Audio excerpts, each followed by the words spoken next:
বলছে মামলাও তুলে নেবে। শুনেন, আওয়ামী লীগ যে মামলা করছে আমরা সে মামলা করতে চাই না।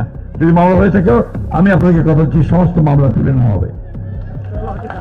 যত মামলা আছে আওয়ামী লীগের বিরুদ্ধে নিজেই কয় এটা আমি দিই না সাক্ষাৎকার, এটা এআই দিয়ে তৈরি করা হয়েছে। শুধু কি তাই, দেখেন নাটোর স্যার আসলে বিএনপি মনোনয়ন দিছে আব্দুল আজিজ, সে কি কইতেছে, সে নিরাপদে রাখবে আওয়ামী লীগারদের। শুনেন, আওয়ামী লীগের ভাইরা বিনয় সই করে দয়া করে মায়া করে আপনাদের নিরাপদে রেখেছি। আমরা যদি ক্ষমতায় যেতে পারি, আমি বিএনপি নির্বাচিত হতে পারি, আমার বিএনপি নেতা কর্মীরা যেভাবে নিরাপত্তার চাদরে থাকবে, আওয়ামী লীগের প্রত্যেকটা নেতা কর্মী সমর্থকরা আমরা নিরাপত্তার চাদরে ঢেকে রাখতে চাই।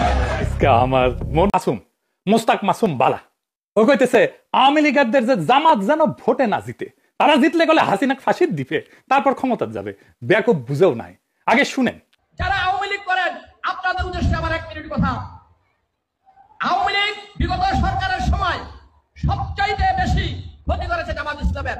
তাদের সেই সমস্ত নেতাদেরকে ফাঁসি দিয়েছে, এইটা জামাত ইসলামের পূরণ করার মতো না। জামাত ক্ষমতায় যায়, শেখ হাসিনার ফাঁসিতে ঝুলে তারা শপথ গ্রহণ করবে।